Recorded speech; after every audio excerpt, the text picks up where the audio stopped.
Okay, Happy New Year? Isa lang ito, kamalig na. But sige, magpasalamat kita yung kasulkita. Year 2022 na, nagipas na 2021.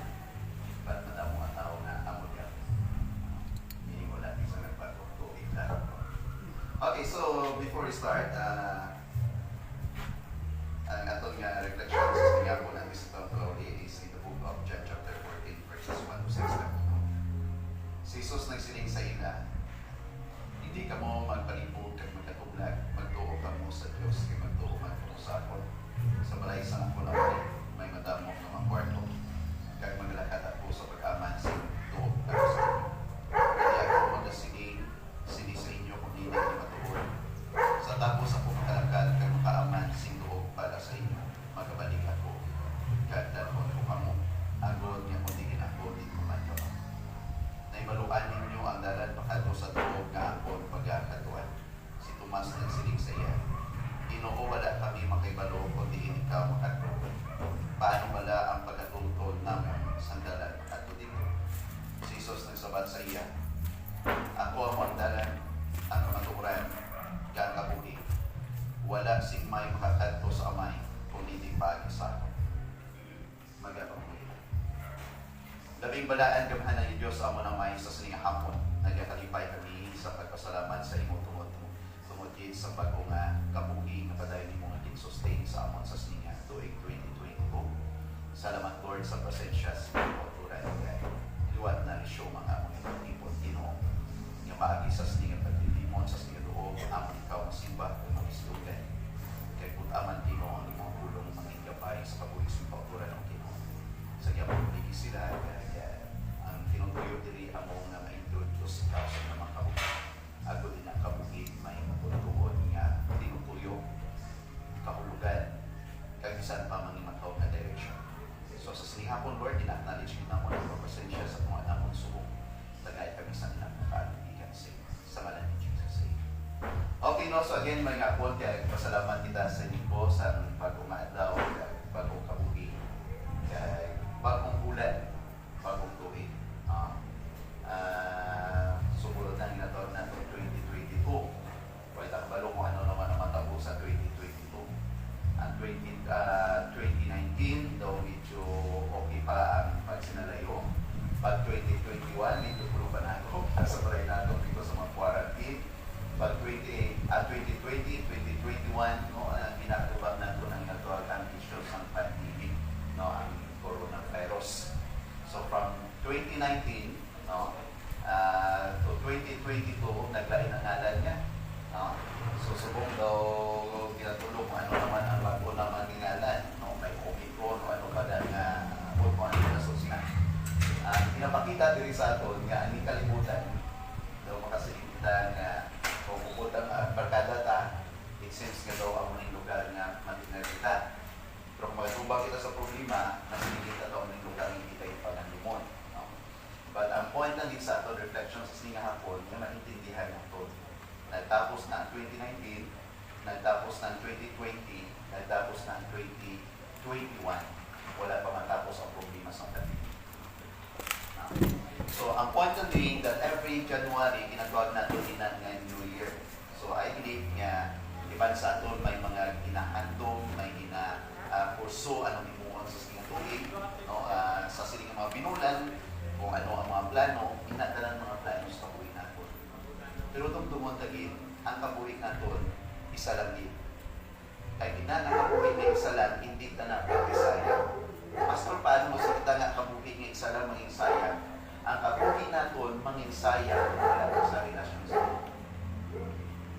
tandaan na ina siya. Pwede man kita pagmanggalanon, kung nakatasma kita sa ginatawag ulawan sa talan. No, pwede man, okay ka tayo kabalo kung anong magasol sa kabuhi natin, pero kung wala din, ang kabuhi, pag wala na kay Kristo, sayang na siya. So, nagabatian nato lang news nga December 16, no? Pag-start sa nagduwag na Udit. Somewhere sa south na portions dito sa Negros, ang most affected din sa area, no? Somewhere sa kasi nga itong upper portion dito sa south, especially ang portions ng nagduwag na ito si Palay. sa aton, nagdala ako lang siguro base sa mga balay, ako or hindi. Pero at least, intact ang pamilya. Amo na sa kabagay ng pasulamatan natin. Now, kung i-recall natin ang 2021, anong klase sa kabuhi ang tuming pabuhitan? Siguro kung si Mark Roman ko natin kung anong ang klase sa kabuhi ang ikabuhi sa 2021, siguro damo sa describe na sa iyong kalimot. December 8. Pero ang pamangkot, siguro makasika nga, ay particular sa ito kasadya sa 2021, damo kami sa ikatuan, damo sa mga parties, damo na. Ang question ikatuan, what in po 2021 ang kapusan ng matulog? Hindi ka sumong. So, manang bagay na dapat natin mamangkot. Ang barkada natin, ang pamilya na ikaupod natin sa kalimutan, o hindi na sila mga ipipularin. Kapin pa, kung ang kabuhi nila, way masagino, okay, wala masagino. So, that's why nga, ang isa din realization sa life natin, hindi tungod kay mabakot kita subong, hindi tungod nga pagruso, kagubin pa kita subong, ang pamangkot. Sa tapos ang kagayunan ng mga universalo kita, na nagkakabuhi sa kalimutan, di ka makatulog. Sa ginambal ko before, sa Bible study na to last year, ginapanindong kita, nga kung ano kasubong, ano kasubong, resulta lang sa pagbuhi mo sa buhay. Kung ano ka sa palaabuton, depende na sa desisyon mo subong. That's why, ari ko din, nagatindog sa atubangan nyo subong, wala na ko yan labot sa inyong past. Pero ari ko din nagatindog sa inyong subong para ma-prepare nyo ang inyong palaabuton. Nakalimutan na. So, hindi na paibutan sa mind natin, kisira-sira, what will be, kung ano na lang ang mga resulta, okay na. No. Kung sino ka, ano ka man subong sa pagkabuhi mo, no? So, hindi mo na siya masin natin mag-blame ang past mo, pinagdiligan part na sa history. Ang point that, ang imo kagapon, ang imo nagdiligan, nagresulta na sa subong. Kung ano ka subong, ang definition na kung ano ka sa una. So, ang sanuna, hindi na natin pwedeng pabalikon. Sa duwid, hindi na yung mabalik. 2021, hindi ka na itong pabalik. 2020, hindi ka na itong mapabalik. But ang punto ko rin, kung ano kita subong, may ara kita nga desisyon nga pwede tayo mo. Kag kung ano nga desisyon ang mahimo ta subong pa lang, may baluan natin kung tingin ta sa palabot. Now, ang pamangkot mo sini, hindi ko yan sa pagtuksoon sa inyo nga isa-isa, kundi ka mula niya ang mag-realisar. Kung pamangkot o talakaron, diin ka mapadulong sa palabuton. Siling sa Bible, the book of Romans chapter 10, verse 17, ang pagtuo na gagikan sa pagpamati. That's the reason why nga ginawali diri sa aton ang pulong sa inyo para maintindihan nyo, kag kung maintindihan nyo, batunon nyo, tuuhan nyo, kay ni Pablo, verse 14, 15, and 16. Paano sila magtuo kung wala sila kabati? Paano sila kabati kung wala sa may magwali? Paano ang pagwali kung wala sa may ipadala? Kay ang pagtuo nagagikan sa pagpamati. So therefore, bisan anunta ang kabuhi naton kung wala kita kapamatik sa minsay sa Diyos, paano ta siya maintindihan? Kung hindi ta sa maintindihan, paano ta sa tubuhan? So hindi nato ba isip kaugalingon nato na okay lang ka, pastor, bahala, hindi ka mamati. Subong okay ka. Subong okay ka, okay pa kay buhay ka ba? Pero ang point na gina-drive out diri, ari kita gisubong just to study the Word of God. I introduce Jesus Christ. He is the only way to heaven. Siya lang isa. Kag wala na sang sino pa. So that's the reason nga ginagplastar sa atong subong.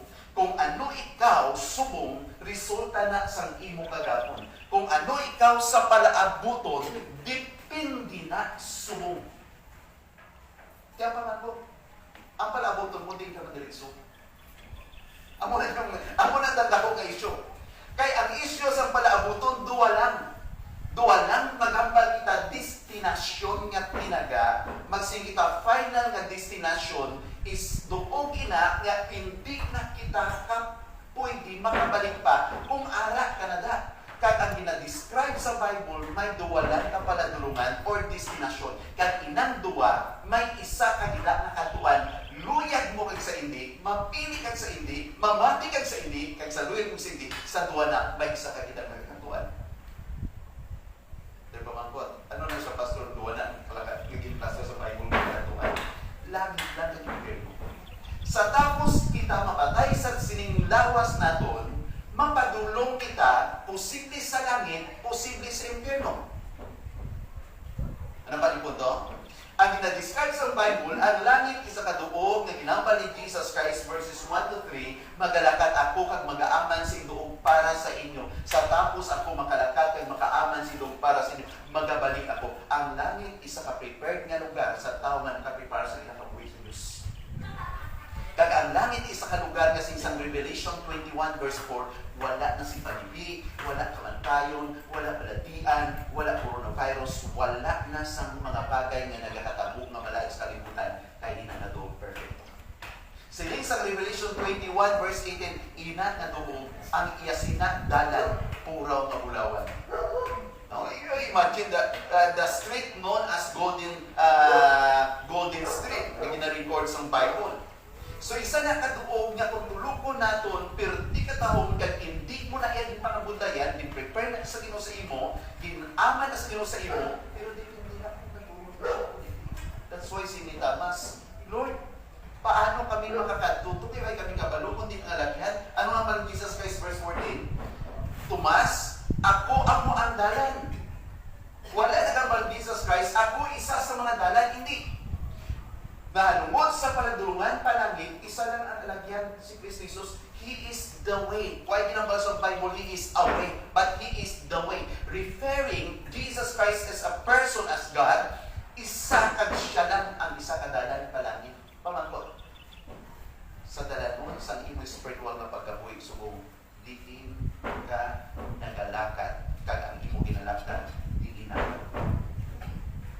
Yakot sa mga oras, kasi sa oras gabihon nga matapos ang kabuhi mo sa sining kalibutan, ang pamangkot, di ka makatulong. Pero kung mauto, kung naintindihan mo na ako, walo man nakatuloy ko yung sunod simbahan. Walo man katuloy ko, wala ko yung sunod sa inatong simbahan or pamati. Pero nag-abot na lang niya sa isa ka reflections na ugalingon ko, naka-question ko, Lord, kung mapatay ko, di ko makato. Insyato na. Hindi ka dito makato. Kag amo nang mamangkot ko sa ugalingon ko, nga namangkot ko, kung di ko makato, sa narealisar ko, wala ko relasyon sa Ginoo, nakaibi ko, and that moment on, I accepted Jesus Christ. Namangkot ko sa cellphone, dito, ang manami di, tungod nakadanan ko sa realizations sa ugalingon ko, nga hindi lang sa subong. So, ang ambal sa Bible, Jesus is the way. Ikadwa, He is the truth.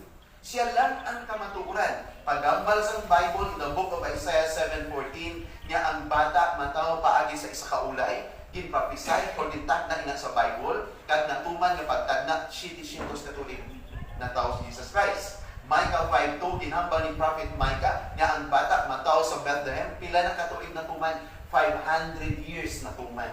So, ang ginhambal sa Bible na anungod sa pag-abot ni Jesus Christ matuod, kag ang ginhambal ni Jesus Christ na anungod siya pag-antos matuod. So, therefore, kung niya tanan matuod, ginpasta ni Jesus Christ ang kabuhi na ginatanya giya sa imo, matuod na.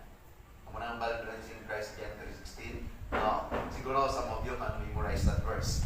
For God so loved the world that He gave His only, take note the word, only, begotten Son, that whosoever believes in Him, not in them. He believes in Him should not perish. The word perish, it means punishment in hell or kalaglagan sa impyerno, but have eternal life. So Jesus nag-offer sa imo sa kabuhi na wala sa katapusan. Ang punta man lang ang magmanggaranon sa kalibutan kung wala ka relasyon sa Ginoo. Amo na nga balik Kristo, Marcos 8:36, sa isang Mark 8:36, what shall a prophet a man if he shall gain the whole world and loses his own soul? Ano ang mapulos ang tao nga mangimanggaranon kag talagamangkan sa kalibutan na ara siya prumadulang niya kalag? Ano po? Ano pastor kalag? Ang tao na partinisar sa ginatawag material at spiritual. Ang tanan nga ang kinahanglan kinahanglan sang lawas naton physically nagaagi sa babatan. Ang kinahanglan sang atong kalag nagaagi sa dalugdata. That's why ang ginahambal ang pagtuo nagahalin sa pagpamati. So at least naintindihan nato. Di ano na siya pastor ang kalag? Ang kalag naton wala iniya sing kamatayon, lawas na lang. Ano nga mal Jesus Christ? Mateo 10:28, hindi magkahadlok sa makapatay sa lawas, kundi kahadloki ang Diyos nga makalaglag. Wala gigamit ang ikaduhang ang tinaga nga makapatay, kundi tinaga makalaglag. Kundi kahadloki ang Diyos nga makalaglag sa imong lawas, kalag sa impyerno. Now, since sa English translation, do not be afraid to those who kill the body, but are not able to kill your soul. Nga, ang kalag, wala sa may makapatay na tao. Kaya ang kalag, immortal. Ang kalag, ang real nga ikaw, nga wala si kamatayon, kaya ang mapatay lang, din ang aton physical na lawas. Ngayon, yung physical naton nga lawas, tungod sa kaya mahandog nagpakasala, kaya tungod sa nga lawas naton, magaresulta sa kamatayon. Pag ni Jesus Christ, do not be afraid to those who kill the body. Anong mga bagay na makapatay sa lawas? Armas, virus, masakit, o ano pa. Pero sa isang Bible, pero hindi na sa kapatay sa kalag. Kaya kalag hindi mapatay. But sin ni Jesus Christ. But rather be afraid of Him, rather niya katuki ang Diyos who is able to destroy. Wala yung gamit ang word nga kill, but the word destroy.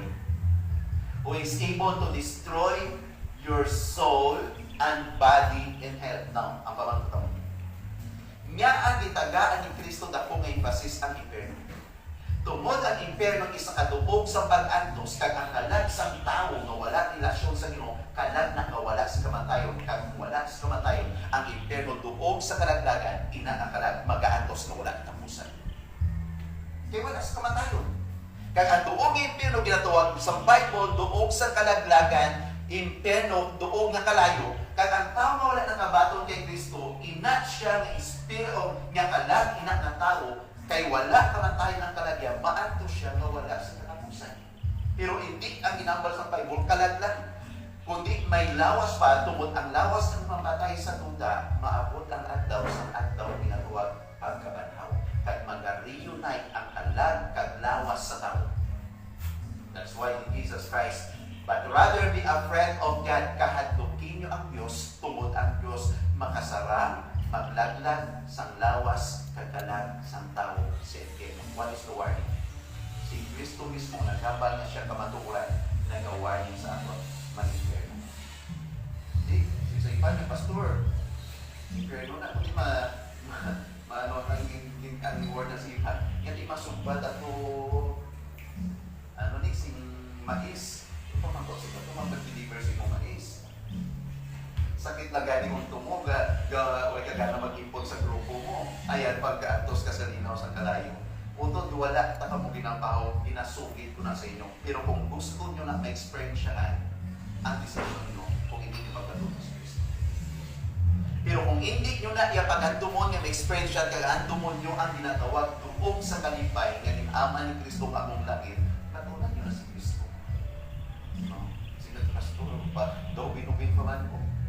Utod, hindi ka sigaw binubin ka. Hindi siya, desisyonan niya na, nagtitula na siya. Balong ako kadamog sa mga huping na nag-ulam sa tulan. No? Ang iba tag-80 na, ang iba tag-90 gani, ari kaya subong. Ang iba maubinaway na. No? Huwag niya kakapil sa kapuhin na doon. No? Tira sa amon sa Vista Alegre si Lola Nisa bilang nila niya subong. Nag-iwan siya sa niya birthday, nag-ligyan lang 101. No? So kadami nga kabuhi. Pero bisan mag 110 ka pa, 100, 200 pa idal mo sa kalibutan, ikuran nyo na sa Japon. Kaya ang inang ginatawag natin kabuhi sa kalibutan, ginatawag ng temporary life, but ang kabuhi nga ginahatag sa Diyos sa aton, kang ihatag sa Diyos sa imo, known as eternal life. Magsiling ka eternal, the word eternal has no beginning, has no ending. But since nga gin-offer na sa Ginoo sa aton, nga inang kabuhi nga wala si katapusan, kabuhi na siya nga wala na sa kalaglagan. Kagamunan luya ko ibilin sa inyo sa hapon. Ang pamangkot ko, in this 2022, diin mapadulong ang kabuhi. Wala ka pa relasyon, wala ka pa ba namataan kay aniko, wala ka pa ba namataan sa tanan yung makaulupugay mo, o sa vicious kabuhi mo. Why not this 2022? Desire mo nga, Lord, ikaw naman na magkabuhis pagkatao mo. Why hindi mo pagdesisyonan, Lord, isurrender ko ng kabuhi ko sa imo. Gusto ko na ang bago nga. Gusto ko na ang bago nga pagkatao nga may relasyon sa imo. Kasi ganun ka, kung wala ka relasyon sa Ginoo subong kay hindi ka pa gusto, wala ka kabalo kung anong matabukwas, kaya kung wala ka kabalo kung anong matabukwas, si ganun ka, kabalo ka kung di ka kato, mapaypreno ka. That's why ang duwa ka paladulungan, duwa ka destinasyon, hindi ka pwedeng, mas nga hindi na kuda, kay wala sang tao nga in between, langit ay pero, gusto nga, hindi na pwede. Kung hindi ka mag-decide nga mapalangit, kay hindi ka magbago kay Jesus Christ, sigurado pinaman pa impyerno. Kay sa totoo lang, kita tanan ang direction sa tanan ng tao after nga nagpakasala, tanan ng tao mapa-impyerno. That's why naging offer sa Diyos ang isa kanaan, sulod ka mo sa kanaan, diretso lang sa langit. So that's why kung wala gina-preach ang mensahe sa Ginoo kagugma sa ni Kristo Jesus nga nahimatay, tanan kita ya isa lang din ang paladulungan naton. So that's the reason nga ginaplastar sa aton nga batunon si Kristo Jesus kay sa luya nga hindi batunon ang inangadalan sa kalaglagan ara na naiyadaan sa kabuhitan. Ara na ito na igalakan sa sinang nga dalanon kag sa sinang nga direksyon. That's why ang ginawa niya mensahe na lumod sa gugma sa Ginoo, inabutong ko kita, hindi ka na, dili ka sa sininga pertahan, kay hindi nga pertahan, pakadto sa kabuhi ko wala sa tapusan. That's why in Jesus Christ nga, ako ang mga dalan, ako ang mga kamaturan, kag ako ang mga kabuhi, wala sang sinuman nga makakadto sa amay, wala sang sinuman nga makasulod sa langit, kung hindi paagi sa ako. Nga, kaya kung hindi ka pagyaman ni Jesus Christ, sinigod, tanan kita, isa lang ang dalan nga ginalaktan ta. Dalan pagkanto sa kalaglagan. Ang pamangkot, hindi ka pa gusto bala magbiya sa sinangadalan. San mo padisalan nga bayaan inang dalanon pakanto sa kalaglagan, kag san mo patalikdan inang dalan pakanto sa walay katapusan nga pag-atos, kag nagdesisyon nga mag-transfer sa isa ka dalan pakanto sa kabuhi mo sa katapusan, nga amo na siya nga destinasyon sa pag-abuton ang katuan mo, pero depende na subong sa desisyon mo. Hindi ka man ka mga pagpili. Kundi kinaplastar una sa iyo. Kaya hindi mo sa Ginoo ang iyabain para sa imo. Imua ang bain mo para sa imo. Kung implastar ang matahong na paladulungan, depende na nasa imo sa tapos mo na paladulungan. Kung desisyonan mo o kung imo papiling. Siguro, bisan sa atong magpuluman sa atin, tuod no ay nakabalo ano man tamo sa aton man 2022, pero pamangkot, nakaprepare ka lang katulad sa Ginoo. Nakaprepare ka na. Amo na nga sa 2 Corinthians, actually, the 2 Corinthians chapter 5 verse 10, para ini-actually sa tumulong, ang saying, that we must all appear before the judgment seat of Christ, and each one of us will give a reward according to our labor. Actually, ang inayang konteksto sa mga tumulong na nagbatong kay Kristo, maabot ang adlaw, tanan yung tumulong, matubang sa Diyos, hindi para magugman, kundi para magbatong sa padya. Suno sa aton hinimuan.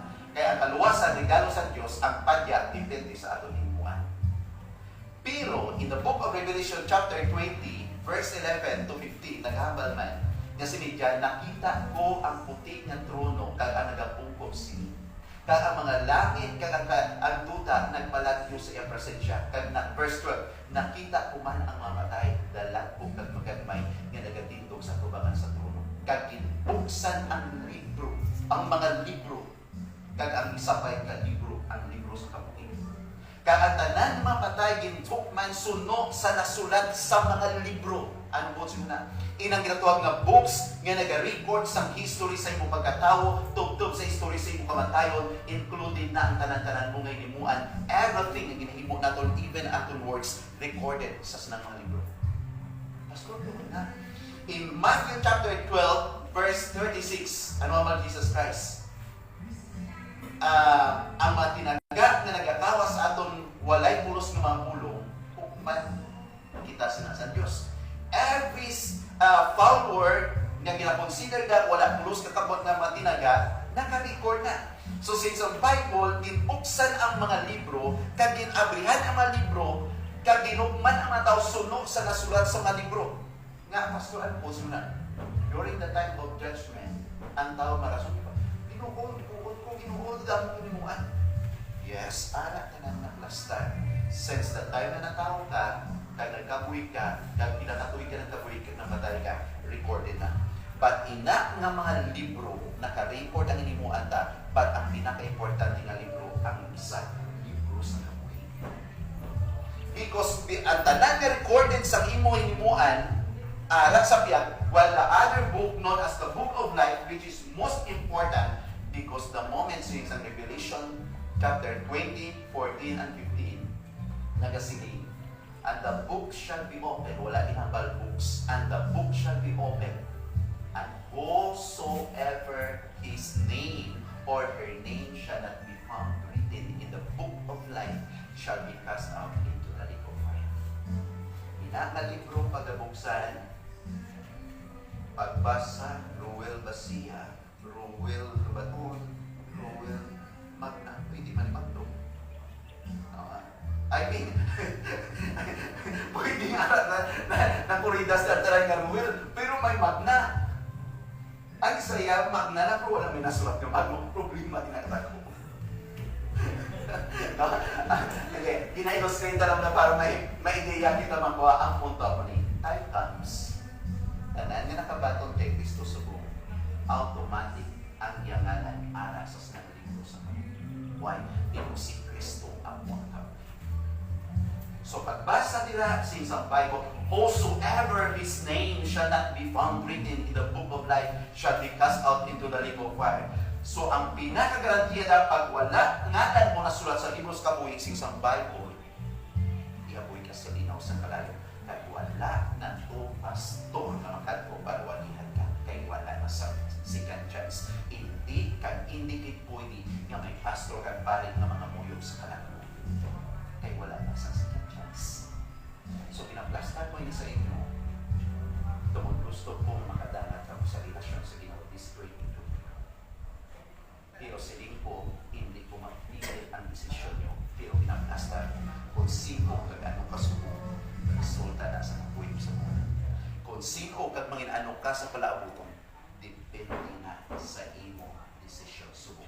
Kung gusto mo magpalangit, desisyonin na bayaan ang daan kamuhin kag bato na sa Kristo Jesus. Pero kung hindi ka magbato kay Kristo, kay para sa imo, importanteng reliyon mo, siya mo taga. Makatay ka na maging makaluon sa tapos ang oportunidad na i-offer sa Diyos para sa imo. So ano niya sa hapon, ang pulong sa Diyos na kapanundong niya si Thomas Lord, paano kami makabalo? Siling sa Ginoo. Tumas ako ang dalan. Ako ang kamaturan. Ka ako kabuhi. Wala sang sino man nga makakato sa langit kung hindi pari sa iyo. Wala reliyon, wala man minuatan, tugduman nato ang takay Nicodemus. Sa tao maayo, religyoso, leader, manggaranon kung maluwan. Pero sa ni Jesus Christ Lord, in Jesus Christ niya, except a man be born again, he cannot see the kingdom of God. John 5:23, verse 5, except a man be born again, he cannot enter into the kingdom of God. Because the requirement, in order to enter into the kingdom of God, you must be born again. So in Jesus Christ, John 1:12, but as many as receive Christ, to them He gave the power to become the children of God. Sang wala pa si Kristo nag-offer sa kabuhi kakaluhasan, hindi kilala sa Diyos ang nakikatanan sa naman. Pero sang gindawat kay bato naton ang minsay sa kaluwasan by accepting Jesus Christ, nanging anak ikaw sa Diyos. Kaya bilang anak sa Diyos, dapat ang pag-ibig mo isunod mo sa iwanan. Kaya mga pina, mga bakong na may desisyon, wala na mabulitan sa siling mo. So, before we come sa closing prayer, kasi kung may ipamangkot or may clarify na Dr. Max.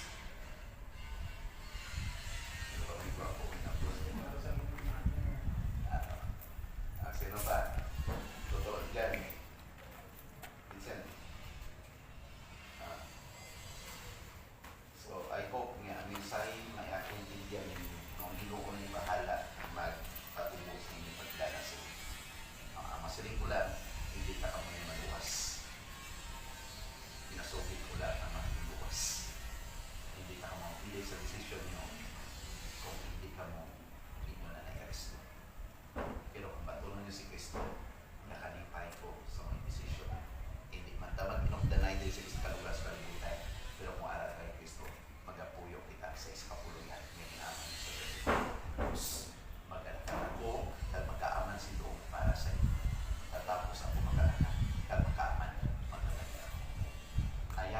ko ang halay sa inyo na nag-obra sa mga tahong mga building na sumungsi.